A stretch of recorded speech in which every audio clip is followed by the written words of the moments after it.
नमस्कार। Solid facts with Hemant त्री में आपका स्वागत है। वैसे ये शो हमारे सहयोगी आरपी राज ही करते हैं, लेकिन आज वो छुट्टी पे गए हैं कुछ पारिवारिक काम से, तो आज ये शो मैं होस्ट कर रहा हूँ।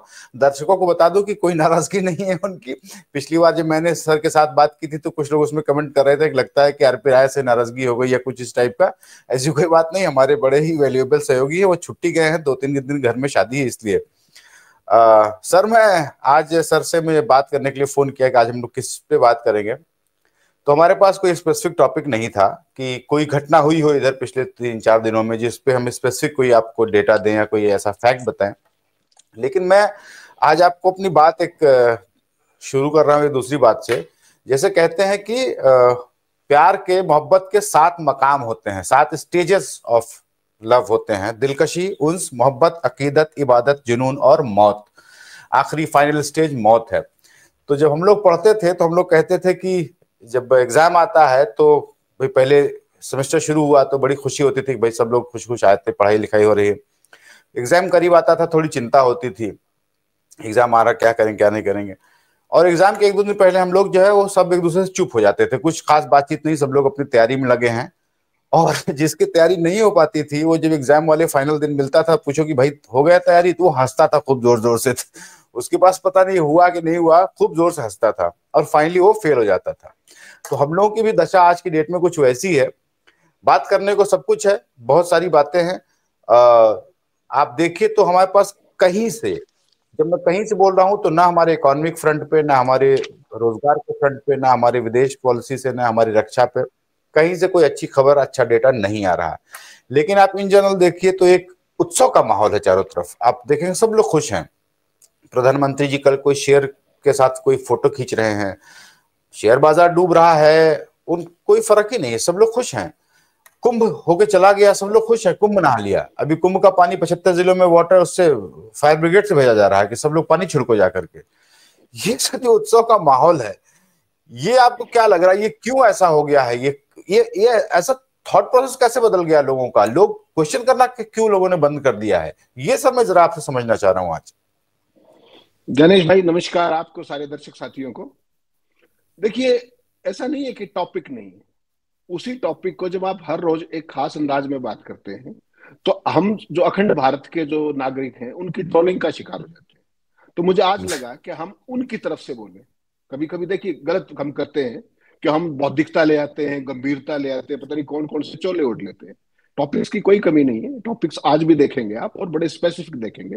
लेकिन आज आप बुद्धि का स्विच ऑफ करके सुनिएगा। अगर जैसे उन्होंने किया ना कि अनाज मुफ्त मिल गया तो वो दिमाग का प्रयोग करना बंद कर दिया, तो ऐसे ही आज आप उस अंदाज में देखिए कि हम किस दिशा में जाए। टॉपिक्स बहुत है और वो सारे टॉपिक बहुत इसमें टॉपिक कवर है। होंगे, निश्चिंत रहिए बिल्कुल। देखिए, आज की तारीख में आपने बिल्कुल सही कहा, 100% ज्ञानेश भाई में सहमत हूँ। हर तरफ जबरदस्त उत्सव का माहौल है। और हम तो देखिए सदियों से भारतवर्ष जो है वो उत्सव धर्मी राष्ट्र रहा है। वो उत्सव अलग अलग तरीके के होते थे, लेकिन अब नया भारत जो आया है, जो बना है पिछले कुछ 11 साल से, उसमें नए तरह के उत्सव मनने लगे हैं। उसमें झूठ का उत्सव मन रहा है, नाकामियों का उत्सव मन रहा है, अज्ञानता का उत्सव मन रहा है, और पूरे भारत खंड में मन रहा है। अकेले ये नहीं कि एक्स एरिया में मिल रहा है, वाई में मन रहा है, कहीं पे मिल रहा है। पूरा भारत जो है अखंड भारत बनने की दहलीज पर आ गया है जब उत्सव की आप बात करेंगे। और उत्सव धर्मी जो भारत है उसमें हर तरफ, आपने बिल्कुल सही कहा, हर तरफ जय जयकार है। कुंभ में मोक्ष प्राप्त कर लिया 66 करोड़ लोगों ने, और उनमें से रास्ते में कुछ को वहीं घाट पे ही मोक्ष प्राप्त हो गया, कुछ को नई दिल्ली स्टेशन पे मोक्ष प्राप्त हो गया। तो तमाम चीजें हुई हैं, ऐसा नहीं है कि मतलब वो सारी चीजें नहीं हुई। और उत्सव मनाते रहेंगे, अब अगले 12 साल तक उत्सव ही मनेगा जब तक अगला कुंभ नहीं आ जाएगा, क्योंकि हिंदुओं का तो सबसे बड़ा वही है सब। तो मुझे ये लगता है कि सरकार को एक मेरी मांग माननी चाहिए कि उनको 2047 का इंतजार नहीं करना चाहिए गैरिश भाई। ये सही मौका है कि भारत को तत्काल विकसित राष्ट्र घोषित कर दिया जाए। 2047 का वेट क्यों करना चाहते हैं आप? अभी बिहार का बिल्कुल चुनाव ठीक आने बात। वाला है, उसके बाद तमाम चीजें, उत्तर प्रदेश का आएगा, रह रहे कि आपको फिर 22 साल का पोस्ट डेटेड चेक देना पड़ेगा। तो क्यों नहीं आप आज कर देते हैं ऐसा? जब पूरा देश उत्सव में डूबा हुआ है तो करिए उसको घोषित। 2047 तक का वेट करेंगे तो इनमें से बहुत सारे लोगों की कहीं उत्सव में कई बार ट्रांजिशन लॉस हो जाता है, और 22 साल is a long period, it's almost A generation. तो आप उस ऐसे अवसर को क्यों गंवाना चाहते हैं? आप ये उत्सव मना रहे हैं, क्यों ना मनाए उत्सव, बताइए आप। आप एक नेगेटिविटी छोड़ दीजिए, आज के लिए मेरी आपसे रिक्वेस्ट है, कोई नेगेटिविटी मत कीजिए। 95 लाख करोड़ ही तो गया है शेयरों में, कौन सी खास बात है बताइए आप। निर्मला ताई ने कितनी अद्भुत बात कही कि कौन से फॉरेन इन्वेस्टर वो जो है विदेशी निवेशक FIIs, वो आए थे, उनके कम पैसों में वो लिया था, मुनाफा बुक करके चले गए। और वो जाए, भारत का जो वो है निवेशक है वो इतना सक्षम है कि वो सारी चीजें कर सकता है। 95 लाख करोड़ का, दुनिया में सोचिए 95 लाख करोड़ रुपए का नुकसान हो जाए 5 महीने में, on an average 19 lakh crore, कैसी तबाही मच जाए और कैसा हाहाकार मच जाए। आपके जो पड़ोसी राष्ट्र ना जितने भी, चाइना को छोड़ दीजिए, किसी का भी GDP नहीं है उतना, उतना तो हम शेयर मार्केट में गंवा देते हैं और फिर भी उत्सव मनाते हैं। आप फिर कहते हैं कि देश में बेरोजगारी है। कहाँ है बेरोजगारी बताइए आप, है बेरोजगारी कहीं? बेरोजगारी कहीं होती नहीं। तो ऐसा उत्सव मनता क्या? आप इतना टैक्स देते हैं, टैक्स के हाहाकार करते हैं। इनकम टैक्स कह दिया 12 लाख रुपए तक की आय नहीं होगी, लेकिन अगर 12,25,000 हो गए तो फिर मारे गए, फिर सारा शुरू से लगेगा। वो सब मेरे आप जैसों के साथ सब वही बनना है। वो जो दिल्ली चुनाव में जिन्होंने बड़ी मस्ती में उत्सव मना के डाला ना, वो नई जो स्कीम आई थी बजट की, उनको भी पता लगने वाला है। उसके बाद आपने कहा कि इतना टैक्स देते हैं, सारी चीजें होती हैं, वो टैक्स जा कहाँ रहा है? टैक्स तो आप देते हो अमेरिका के एट पार, और जब सुविधा हम मिलती है तो वो अफ्रीका के बराबर मिलती है, साउथ अफ्रीका के जो तमाम गरीब देश हैं अफ्रीकन महाद्वीप के। उसके बाद भी हम उत्सव मना रहे हैं, कोई समस्या नहीं है।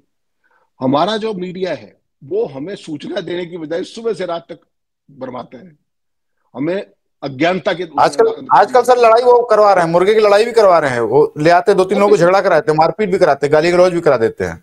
नहीं वो आनंद ही ट्रेड है, आनंद है। वो भी जी। तो उत्सव है। जी। वो भी तो उत्सव है, वो हमारा टिपिकल जो इंडियन साइकी है वो उसका उत्सव है कि मैं और आप जी। अगर प्यार से बात कर रहे हैं तो इसका मतलब हम दोनों मूर्ख और ज्ञानी हैं, हमें लड़ना ही चाहिए। और अगर हम नहीं लड़ते हैं तो फिर आनंद नहीं आएगा। तो आनंद मैं और आप तो दे नहीं सकते उसमें, लेकिन सर कुछ वो बता जेलेंस्की सकते हैं कि जेलेंस्की और ट्रम्प लड़ रहे हैं तो हम लोग हम लोग यहाँ क्यों ना लड़े। जी, तो उस पर भी आएंगे, अभी लड़ने की कोशिश करते हैं आज। तो मीडिया सारा लैपडॉग हो गया, हम उत्सव मनाते रहे। चाइना हमारी जमीन ले गया, हम अखंड भारत बना रहे थे, कोई दिक्कत नहीं, कोई सवाल जवाब नहीं है, कोई जवाब नहीं देता। अमेरिका ने, हमारे प्रधानमंत्री यशस्वी वहां पर थे और वहां पे हथकड़ी और बेड़ी हम हिंदुस्तानी भेज दिए, और हम बता रहे थे हिंदुस्तान की संसद में खड़े होकर के कि ये उनका कानून है। तो उनका कानून ना कोलंबिया में लागू हुआ, ना मेक्सिको में लागू हुआ, ना चाइना में लागू हुआ, सब जगह के है अवैध प्रवासी, केवल भारत पर लागू हुआ। लेकिन हम फिर भी विश्व गुरु हैं, कहाँ समस्या है? उत्सव मनाते रहिए। उसके बाद 100 करोड़ लोग ऐसे हैं जो अपने परिवार को 2 समय का खाना देने के बाद, या तो खाने के पैसे नहीं है उनके पास, या बाकी चीजों के पास वो नहीं है, उसके बावजूद वही वो लोग हैं जो 2 रुपए में ट्रॉल भी करते हैं सुबह से शाम तक। वो मुझे आपको बताएंगे कि ट्रंप ने ठीक किया, कोई कहेगा जेलेंस्की ने ठीक किया, कोई कुछ बताएगा। जिनको, जो कभी दिल्ली से आगे नहीं गए, वो यूक्रेन की खबर बताते हैं हमें और उस पर टीका टिप्पणी करते हैं। तो उत्सव की मूड में है वो, उन्होंने सिर्फ मस्ती करनी है, जैसा आपने कहा ना मुर्गे लड़ाओ, वो मुर्गों से लड़ाई से प्रेरणा लेकर के उत्सव मना रहे, कोई समस्या नहीं है। महंगाई आपकी बढ़ गई है, पेट्रोल के दाम देखिए, EMI आपकी देखिए, बच्चों की शिक्षा आप नहीं कर पा रहे, माँ बाप की इलाज इतना महंगा है जो बड़े बुजुर्गों का, उसके बावजूद भी आप उत्सव में है, कोई सवाल नहीं पूछना चाहते। कंप्लीट सवाल मुक्त भारत है। ना आपके पास बचत बची है किसी भी तरीके के, देश के अंदर जो रिसोर्सेज हैं, कोयला है, माइंस है, स्पेक्ट्रम है, PSUs है, पानी है, जंगल है, सारे के सारे। और इवन आपकी सीमाएं भी, अब तो बॉर्डर्स भी, बॉर्डर्स पर भी गोदी सेठ का कब्जा हो गया, और आप उत्सव मना रहे हैं बहुत शानदार तरीके से।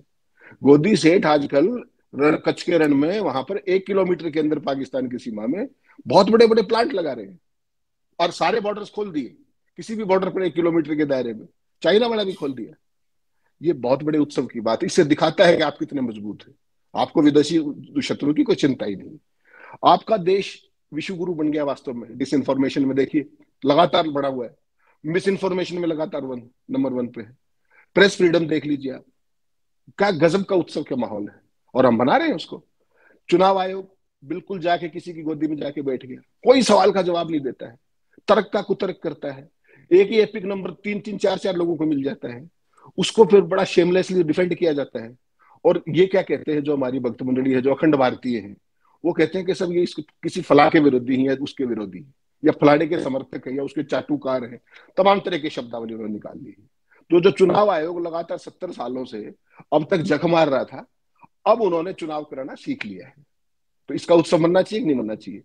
उसके बाद आप किसान 11-11 महीने, 13-13 महीने तक बैठे रहे, कोई फर्क नहीं पड़ता। आज भी बैठे हुए, बॉर्डर्स बंद है पंजाब के साथ, वहां पर उत्सव मन रहा है, कोई समस्या नहीं है।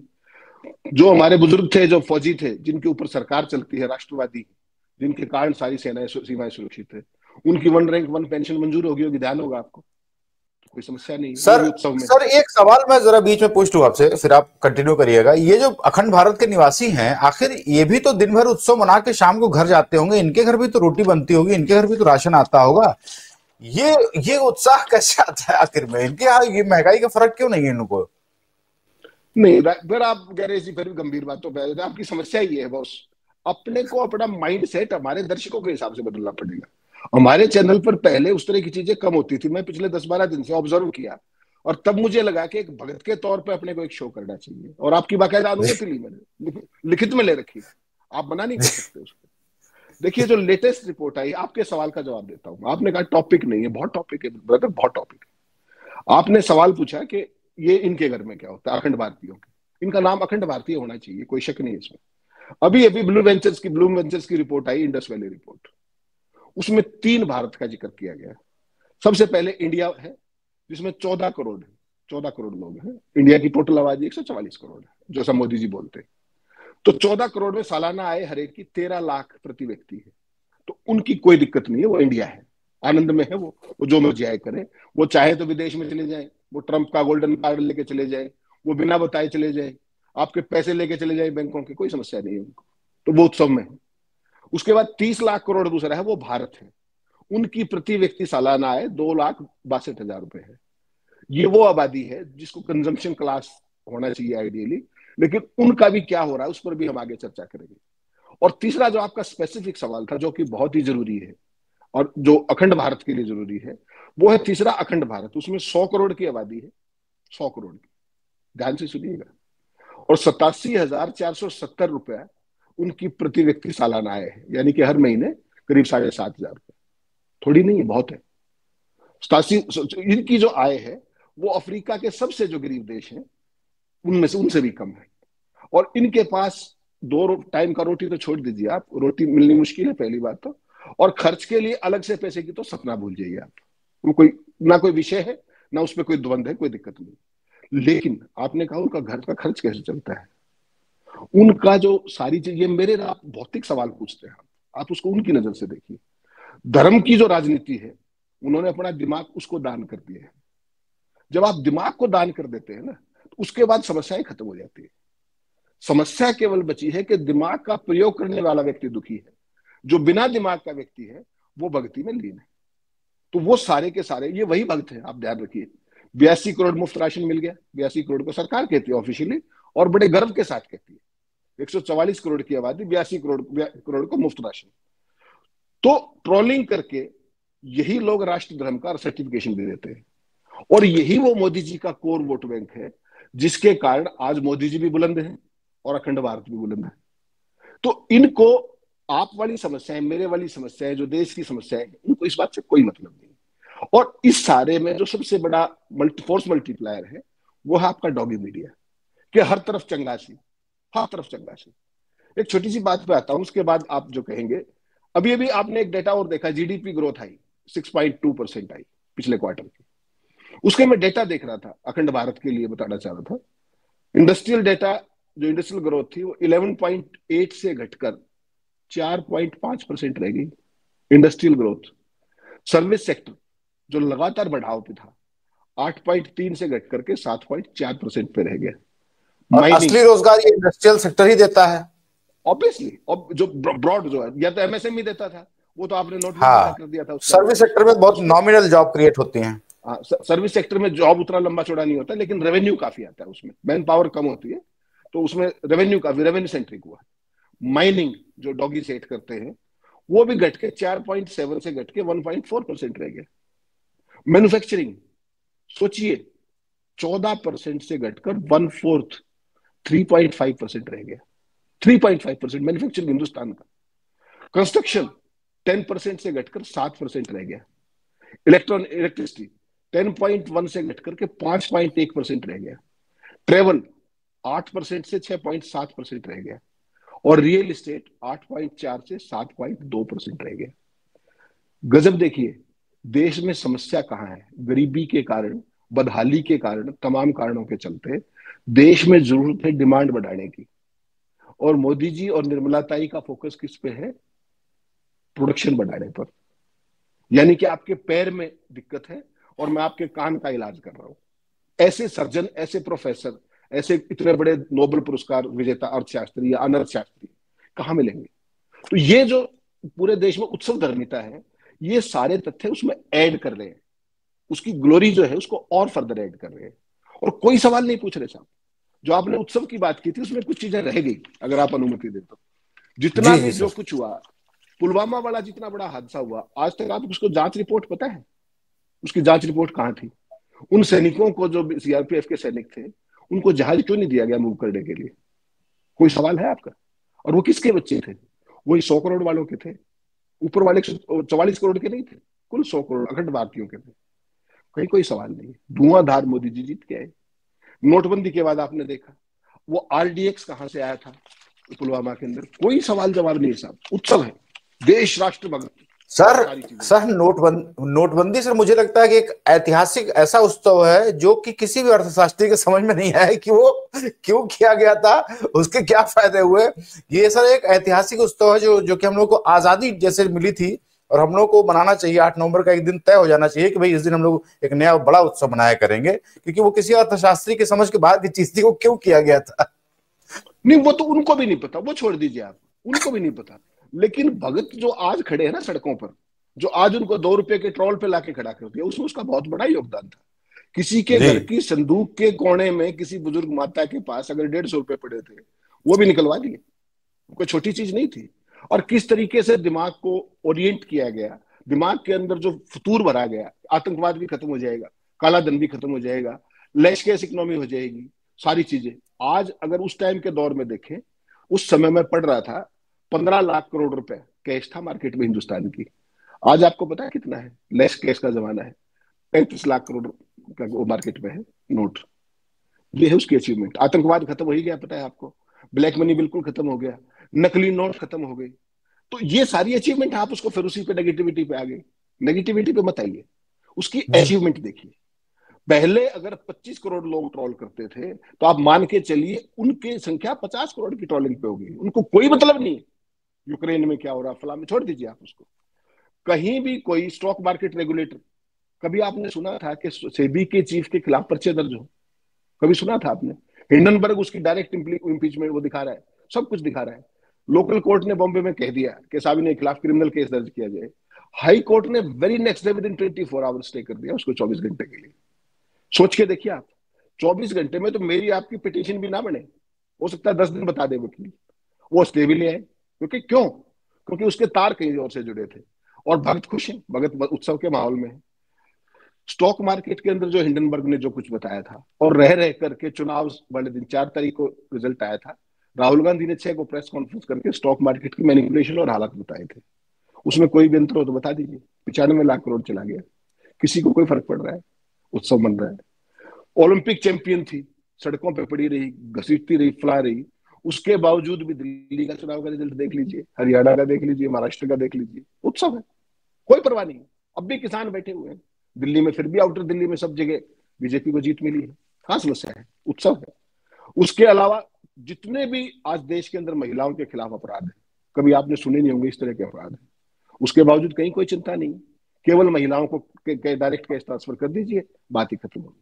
अस्पतालों में ऑक्सीजन मिले ना मिले, दवाई मिले ना मिले, बेड मिले ना मिले, कोई समस्या नहीं। ये सारी चीजें, जितने भी जंगल हैं, आदिवासी हैं, उनके संसाधन हैं, कितना कुछ लुट रहा है, कितना कुछ पिट रहा है, उसके बावजूद कहीं कोई परेशानी है? तो बिल्कुल। इसका भी उत्सव, नाकामियों का उत्सव, उसको मनाने के लिए गणेश भाई बड़ा दिल चाहिए। मुझे और आपको अपना इलाज करा करके अपना दिल बड़ा करवाना पड़ेगा। आमतौर पर हार्ट का एनलार्जमेंट गंभीर बीमारी होती है, लेकिन जी मौजूदा दौर में अपने को एक अपना हार्ट एनलार्ज कराना पड़ेगा। और दूसरा, जो ये जो दिमाग जबरदस्ती काम करता है, इसको भी थोड़ा सा रेगुलेट करवाना पड़ेगा किसी साइकेट्रिस्ट से मिलकर। हम भी उस पे पहुंचे। मोदी जी तो कोशिश कर रहे हैं, भगत मंडली भी कोशिश कर रही है कि उसके लेवल पे आया जाए। तो सवाल जवाब की बजाय आप कई बार उनकी पोजीशन पर बैठ करके और फिर आंख में आंख डाल करके सोचिए कि वो उत्सव क्यों मना रहे हैं। जी नाकामी का उत्सव केवल हमारे यहाँ बन सकता है, और ये हम लगातार पौने 11 साल से इस्टेब्लिश करके दिखा रहे हैं कि हमारा कितना बड़ा दिल है, हमारा कितना बड़ा दिमाग है, और हम किस तरीके से सोचते हैं।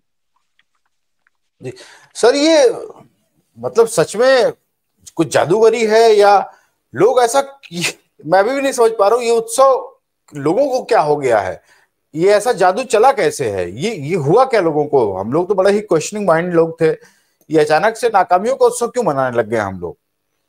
नहीं, जब आपके डॉगी मीडिया ने आपके दिमाग के अंदर, जैसा आपने कहा, मुर्गों की लड़ाई दिखाई, धर्म की अफीम चटाई, तो सुबह से शाम तक। अच्छा, एक इंटरेस्टिंग बात आपने देखी, फिर आप कहोगे वहां आगे, अभी महाकुंभ में 65 करोड़ से ऊपर लोगों ने, तो यूपी की सरकार ने बताया कि मोक्ष प्राप्त किया है बेबी वहां पर। 65 करोड़ लोगों ने स्नान किया, 3 लाख करोड़ रुपए का रेवेन्यू आया है। ये सरकार का ऑफिशियल आंकड़ा है, मेरा और ज्ञानेश भाई का नहीं। उसके बाद मैं देख रहा था कि यार बात तो जायज होगा इतना तो। फिर मैं क्या किया, दिमाग में फिर भी फतूर आप वाला है, तो फिर मैंने यूपी का जीएसटी का कलेक्शन देखा फरवरी का। आपको जानकर हैरानी, 3 लाख करोड़ की अगर रेवेन्यू जनरेट हुआ है 18% के हिसाब से, तो 54,000 करोड़ यूपी का रेवेन्यू होना चाहिए था फरवरी का, या नहीं होना चाहिए? 45 दिन चला है भाई यूपी का। जब मैं वो देखा तो रेवेन्यू 91,155 करोड़ रुपया मिला, यानी कि केवल 14% पिछले मन की तुलना में, 14% की ग्रोथ, यानी कि 1,300 करोड़ रुपए ऊपर। तो 52,700 करोड़ रुपया कौन खा गया भाई? वो कहां चले गए? 3 लाख करोड़ का रेवेन्यू आया है तो 18% जीएसटी तो है ना, तो क्यों नहीं दिखा वो यूपी के जीएसटी के कलेक्शन में? सर वो मुझे पैसे लगता है खजाने ये में क्यों बड़े गए? अर्थ नहीं सर, एक्चुअली क्या है, मुझे ऐसे लगता है ये लोग बड़े अर्थशास्त्री हैं। ये लोग क्या करते हैं कि जो टर्नओवर होता है ना उसको ही रेवेन्यू मान लेते हैं। मुझे ऐसा लगता है बैलेंस शीट में लोग जो टर्नओवर है टोटल वो उसको ही रेवेन्यू मान लेते हैं अपना। ज्ञानेश भाई, फिर आप उसी बात पे आ गए, फिर अर्थशास्त्री बोल रहे हैं आप उनको। वो अनर्थ शास्त्री है, आप समझिए, वो अनर्थ शास्त्री है। आप मानिए उसके निर्मला जी की बात सुनिए, और सारी चीज देखिए। हरियाणा में तो कुंभ नहीं था ना, महाराष्ट्र में तो कुंभ नहीं था। जो हरियाणा के अंदर जीएसटी, हरियाणा कितना स्टेट है यूपी की तुलना में, यूपी के 3 जिलों के बराबर हरियाणा है। वहां का जो जीएसटी कलेक्शन है फरवरी का, वो 99,125 करोड़ रुपए है, 20% ऊपर है। हरियाणा में तो कोई कुंभ नहीं था, हरियाणा तो कुंभ में गए थे। हरियाणा का 20% बढ़ गया, यूपी का 14% बढ़ा, जहां का रेवेन्यू 3 लाख करोड़ बताया जा रहा है केवल कुंभ से। उसके बाद महाराष्ट्र के अंदर 30,673 करोड़ रुपए का रेवेन्यू है जीएसटी का फरवरी का, 13% अप है। कर्नाटक के अंदर 14,117 करोड़ का है, 10% ऊपर है। तमिलनाडु में 10,694 करोड़ है, 10% ऊपर है। और यूपी में 3 लाख का रेवेन्यू जनरेट हो गया कुंभ में, उसके बावजूद भी जो हालत है वहां की, वो है 91,155 करोड़ रुपए। तो वो रेवेन्यू कहाँ गया? आप फिर आ गए कि टोटल टर्नओवर पे, उस पे मत जाइए, उस पे आप भक्तों का देखिए। जिस ज्ञानेश्वर धाम के बाबा ये कह रहे हैं कि जो डूबे हैं वहां पर, जो भगदड़ में मरे हैं, उनको मोक्ष प्राप्त हो गया, और उसको मोदी जी अपना भाई कह रहे हैं, और फिर भी आप उसके बाद आप अर्थशास्त्रियों भाई को नहीं सलाह सर, देना शादी चाह रहे कराने जा रहे हैं मोदी जी, इसको शादी लगवा रहे हैं। हैं, बोल रहे हैं तुम करो मैं आता हूँ। नहीं नहीं, मोदी जी ने उसकी पर्ची निकाल दी भाई, गणेश भाई। मोदी जी ने उनकी पर्ची निकाल दी, जो काम वो करते थे मोदी जी उसकी पर्ची निकालने चले गए। जो मोदी जी व्यक्ति बड़े ये वाले कहता हैं। है, जो व्यक्ति, बड़े वाले नहीं, बहुत बड़े वाले हैं, जो व्यक्ति ये कहता है कि गौमूत्र से कैंसर ठीक होता है, सोचिए आप, वो कैंसर का अस्पताल खोल रहा है। अरे भाई, गऊ में बांधो आप, आपको कैंसर हॉस्पिटल की क्या जरूरत है? गौमूत्र से ठीक हो ही जाना है वो। उसके बावजूद भी आप देखिए, हर तरफ वो बागेश्वर बाबा और ये सारी चीजें। तो ये भी उत्सव का एक वो है कि दिमाग का स्विच ऑफ कर लीजिए, फिर हर तरफ उत्सव है। सवाल मत पूछिए, हर तरफ उत्सव है। और मुझे तो रहम आता है, ये ट्रंप और ये जेलेंस्की और ये दुनिया भर के जितने फिजूल नेता घूम रहे हैं, इनकी बुद्धि पे तरस आता है मुझे। वहां पर क्या कर रहे हैं, 44 देशों के लोग लंदन में सबमिट कर रहे हैं, किस लिए भाई? कि युद्ध रुकवाना है। जेलेंस्की से वहां व्हाइट हाउस में आपने कहा लड़ पड़े, क्यों? युद्ध रुकवाना है। अरे जो व्यक्ति एक टेलीफोन में युद्ध रुकवा देता है, उसको आप पूछ नहीं रहे, बताइए। एक टेलीफोन कॉल में जो आदमी, अच्छा ऐसा नहीं है, उन्होंने फोन लगाया भी था, कल उन्होंने ट्राई किया, फोन लगा रहे थे वो, तो जब फोन लगाया तो साहब नॉट रीचेबल मिले, वो जंगल सफारी में थे उस समय, तो हाँ। नहीं मिल पाया फोन। तो फिर वो झगड़ा होना ही था, उसके क्या करते हैं। और उसके अलावा देखिए, ये कोई पहली बार नहीं है कि इस तरह के क्रिटिकल मौके पे जंगल सफारी कर रहे थे।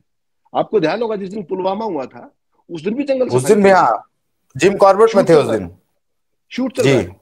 तो 4 घंटे तक किसी को समझ में ही नहीं आया। सतपाल मलिक मुझे बता रहे थे कि मैं उस दिन जब उनका इंटरव्यू देने करने गया श्रीनगर, तो उस समय उन्होंने बताया कि प्रधानमंत्री से 4 घंटे मेरी मुलाकात, बात ही नहीं हो पाई, संपर्क ही नहीं हो पाया। और जब उन्होंने डोवल को ये बताया कि भाई ये तो गड़बड़ हमारी तरफ से हुई है, सिक्योरिटी का कहीं ना कहीं लैप्स है, तो उसने कहा कि तुम चुप रहो, अभी कुछ मत बोलना। और प्रधानमंत्री जी 6:30 बजे आए, आराम से वहां से निकले, और फिर अगले बार एयरपोर्ट पे जिस तरह का फोटो ऑप और वो सारी चीजें हुई, राष्ट्रवाद देखा, तो वो सारी चीजें बेसिकली उसका भी एक राष्ट्रवाद का उत्सव बना दिया गया। जो ट्रंप थे वो मागा कर रहे हैं वहां पे, उसका उत्सव है। जो हिंदुस्तान में मिगा कर रहे हैं, मेक इंडिया ग्रेट अगेन, दोनों जने मिलकर के पूरी जो हिंदुस्तान और अमेरिका का बनाकर उसकी मैगी बना डाली। ना उनके भक्तों को समझ में कुछ आ रहा, ना यहाँ के भक्तों को समझ में आ रहा। और हालत यह है कि किसी को भी कुछ समझ में नहीं आ रहा दुनिया में कि दुनिया जा कहाँ रही है, वर्ल्ड ऑर्डर किस तरफ जा रहा है। बड़े बड़े विद्वान, बड़े बड़े अर्थशास्त्री, बड़े बड़े कूटनीतिक, राजनीतिक, पता नहीं क्या क्या लिख रहे हैं। आप केवल हिंदुस्तान की जनता से, 100 करोड़ जो अखंड भारतवासी हैं, केवल उनसे मिलिए, वो आपको हर चीज का सॉल्यूशन बताने में बहुत ज्यादा सक्षम है। और उन सारी बीमारियों का इलाज जैसा कि होता है एक ही व्यक्ति है, उसका नाम है अपने वाले फोटोशूट, जो कल वो शूटिंग कर रहे थे वहां बाघों के साथ। और वहां शेयर मार्केट मरी पड़ी है, वो शेरों के साथ शूटिंग कर रहे हैं, जैसा आपने कहा। तो ये एकदम नया भारत है। और इसको 2000, मैं फिर कह रहा हूं, मैं फिर आग्रह कर रहा हूं सर, आपसे सर लोग कह रहे हैं माहौल ये कि शेयर बनाइए। बाजार गिर गया इसलिए वो गिर जंगल चले गए, ये सुन करके। जी जी जी, हाँ, तो गिर का मतलब, ये गिरने का मतलब वहां से ले लिया ना, एक कोरिलेशन भी तो होना चाहिए आपस में। तो गिर इसलिए मैं फॉरेस्ट आपसे चले गए आग्रह वो। कर रहा हूँ, इसलिए आपसे कह रहा हूँ कि 2047 का इंतजार मत कीजिए, 2025 है, 22 साल बहुत लंबा समय होता है। जितना जल्दी हो सके भारत को विकसित राष्ट्र घोषित कीजिए ऑफिशियली, बाकायदा। जैसे आपने रात को जीएसटी के लिए स्पेशल सेशन बुलाया था, तमाम तरह की चीजें की थी, वैसे ही एक स्पेशल सेशन बुला करके तत्काल भारत को विश्व गुरु साबित घोषित कीजिए और विकसित राष्ट्र घोषित कीजिए। सर इस बात का तो मैं भी पक्षधर हूं, हाँ, क्योंकि हम लोगों को घोषित कर देना चाहिए विकसित राष्ट्र, हम लोग का विकसित भारत, क्योंकि 2047 में भी जब हम विकसित भारत बनेंगे तो उसमें क्या होगा, उसके क्या पैरामीटर्स होंगे, पर कैपिटा जीडीपी कितनी होगी, पर कैपिटा इनकम कितनी होगी, कितनी स्मार्ट सिटीज होंगी, उसका तो कोई हमारे पास पैरामीटर्स है नहीं। तो एक नया पैरामीटर बना के आज ही घोषित कर लें, फायदा क्या 2047 का इंतजार करने का, ये तो सर मैं भी मानता हूँ। बिल्कुल, और उसके लिए एक हफ्ते का पूरा उत्सव होना चाहिए। उसके लिए बिल्कुल टॉर्च सर, दिखाओ, थाली बजाओ, ताली बजाओ, हेलीकॉप्टरों से फूल बरसाओ, सब कुछ करना चाहिए जो कुछ हमारे एयरफोर्स के जहाजों को भी लगाना चाहिए उस काम के लिए। That is the only way to celebrate. थोड़ी सी वो कमी है, हालांकि वहां बरसाए हैं फूल, ऐसी बात नहीं है, कुंभ के अंदर फूल बरसाए हैं, एयर शो भी हुआ है, सारी बातें हुई हैं, लेकिन इसको ऑफिशियल एक रूप देना चाहिए, ताकि फिर एक भक्तों को एक और बड़ा पेडेस्टल मिल जाए अपनी झूठ और फ्रेब और मक्कारी और नाकामियों को छुपाने का। ये बेस्ट तरीका है मुझे लगता है, मोदी जी को इस पर गंभीरता से विचार करना चाहिए। बिल्कुल सर। तो आज के लिए इतना ही, बस मैं जाते जाते आपको एक मिर्जा गालिब का एक शेर सुना देता हूँ, चूंकि वो डाक ह्यूमर करते थे। उनका एक शेर है कि इशरते कत्ल गाहे अहले तमन्ना मत पूछ, ईद नजारा है शमशीर का उरियां होना। इसका मतलब ये होता है कि अगर आप, जो लोग मौत के इच्छुक हैं, जो मरने को तैयार हैं, तो जब वो कहीं जो कत्लगाह है जहां पे कत्ल किए जाते हैं लोग, वहां के सामने अगर वो चले जाए और तलवारें देख ले, तो उनके लिए ईद जैसा उत्सव होता है।